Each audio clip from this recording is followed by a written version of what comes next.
But then here's the thing that they don't share, but that you need to understand as a first-time home buyer. They probably bought that home back when it was like probably 200K, and then they were now able to sell it for like 700K. But they held on to that home to where the market went up, and now they're able to reap the equity. If you don't start and you're stuck paying somebody else's mortgage because you're a renter, that's always going to be the case. It's always going to be a what if. Imagine if. You know, people talk a lot about people moving out of California a lot, but they really don't talk about people moving back into California. If I remember correctly from the data when we went over this, it kind of averages everything out. Yes, you could choose to move out if you want to, you know, because you could probably afford it more. Or some people would just stick it through and make it work. Yes, California is super expensive to live at right now. You know, like the other day I made a comment on one of the agents from a different group, and they're like in Minnesota or so, and they had like a 4-bedroom 2,000 square foot home for like 300K. I'm like, oh my god, something like that here would be like almost 600K. And she's like, yeah, that's insane. And I was like, yeah, that's insane. But some people do make it work though. Yes, it's expensive. So what does that mean? If it doesn't work now and the cost of living is going up, but you don't want to move out because California has all seasons, then maybe you might have to make it work by having another job, getting a promotion, or starting your own business, or doing what a lot of people used to do a few years ago, co-applying a mortgage with a family member or a friend. People are getting creative right now, you know, like that's why right now Airbnb is crazy. People are buying a home and then they're turning like a shed into like an Airbnb to make a little bit of money to pay their mortgage. They're buying a home and then they're renting each room out. Anybody could make it work, but it's gonna involve you getting down and dirty and working hard. There's more than 1,001 ways to skin a cat. There's 1,001 ways to do real estate. You really wanted that success. Many people, especially in the Bay Area, have rented out their rooms. They make it into like a junior suite instead. And it's crazy because in Sacramento, you're so used to the homes. I would say homes that are like at least 2,000 square feet is pretty normal in all of Sacramento. In the Bay Area, if your home is above 1,100 square feet, that's considered big. I know. I remember I showed a client that just sold their condo in the Bay Area, and then they had kids, and then we came and looked at homes in Elk Grove. The kids was like, oh my gosh, mom and daddy, there's a backyard. And in my mind, I was like, yeah, it's a backyard. And then I was talking to the mom, and the mom was like, yeah, we sold our condo, and the condo doesn't have a yard, obviously, but we sold it for a significant amount to where we could just cash out this home in Elk Grove. But then here's the thing that they don't share, but that you need to understand as a first-time home buyer. They probably bought that home back when it was like probably 200K, and then they were now able to sell it for like 700K.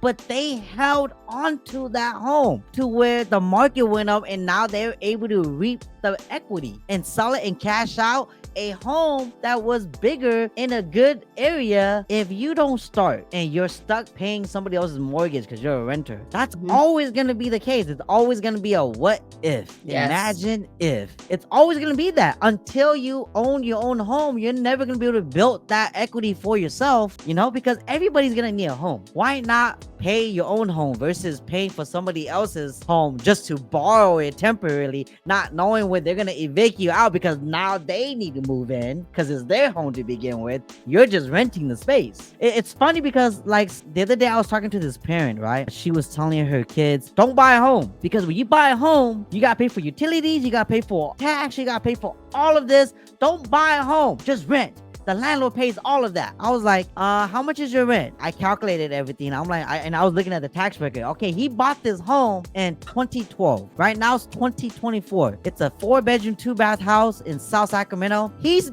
cash flowing like $1,800 from you guys. Of course he's gonna pay the utilities and all that for you. He's already making so much money on the back end. So for you, it seems like, oh my God, it's such a better deal to rent that house out because you're not paying for any of those things. You guys are paying it. You guys are paying him so much in the rent. He has so much upside. He's using the upside to pay the mortgage. That's probably only a couple $100 and the utilities, and he's still left over with over $1,000 of cash flow. So you guys are like a monthly piggy bank for him, ATM that he's withdrawing money every month. Why not flip it now to where you're doing it? Absolutely. Chris on the chat said it really well. Interest rate for rent is 100%. And if you're paying about $2,000, I'm just going to make even round numbers. Okay, I'm going to just make even round numbers. If you're paying $2,000 worth of rent, that's $24,000 in a year. That's $48,000 in 2 years. That's $96,000 in 4 years. So that's almost $100,000 that you just shelled out for somebody else. For a landlord, that is a dream for them, because eventually, even if they're not cash flowing now, they know this is generational wealth, guys. They know they keep onto that house, especially let's just say you're in your 30s and you get to retirement age, which is 60, 65. That's normal, right? You no longer have a mortgage and now you're just cash flowing on that. You're making all that money. And in 30 years, what you pay $2,000 now, you're going to be paying $3,000, maybe even $4,000 at that time. So it's a great retirement plan. More and more people are knowing this, and going back to that supply and demand, the supply still hasn't caught up to the demand yet. What do you guys notice about home prices and minimum wage, tax, inflation? It generally goes up. So what people are saying today about a mortgage being or rent being like over $2,000, in 10 years, they're going to complain about why is it $3,000. And in 10 years from there, they're going to complain why it's $4,000. Everything's gonna generally go up. But imagine if you own that home today when it was only $2,000 to $3,000 a month, and it's fixed for 30 years. The thing is, people get super fixated. It's like, well, I mean, that house used to be $300,000, now it's $600. I don't want to buy it anymore. 2 years later, down that same house is now $700, $800, $900. And that's always the case, right? We always hear buyers come back and call us a year later, 6 months later, or 2 years later, and they're like, Chia, Lisa, I should have bought. I should have bought when I first met you. Man, is rates ever gonna get back to 2.8%? I don't know. How many calls do we get about that, Lisa?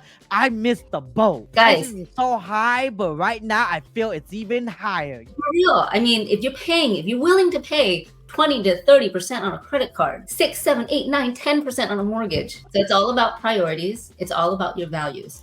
And going back to people, why are people moving back to California? There's a reason why, because the opportunities are also much, much higher. I've actually had a client move to the East Coast because she bought a McMansion for $250,000, sold her house over here for $500,000 about 5 years ago. Miserable, because she's like, I am done shoveling snow. You know what's funny? I once asked this question to my husband. I was like, you know, that's so crazy. You watch these movies and everything like that, right? And the people in the East Coast, why don't they just park their car in the garage, right? Like us, we have here in the California. Guess what, guys? A lot of houses in the East Coast don't have a garage because they're so old that back in the days, people didn't build garage there. And the reason why California is desirable, because we have great weather in comparison to many places. And Sacramento is a hub for that. The worst we've gotten was a flood from last year, right? But it's still much, much more minimal than many of the floods that's happened. You know, Hurricane Katrina, all other stuff. Our earthquakes, yes, we have them, but are very minimal in comparison to Southern California, in comparison to San Francisco, in comparison to many places in the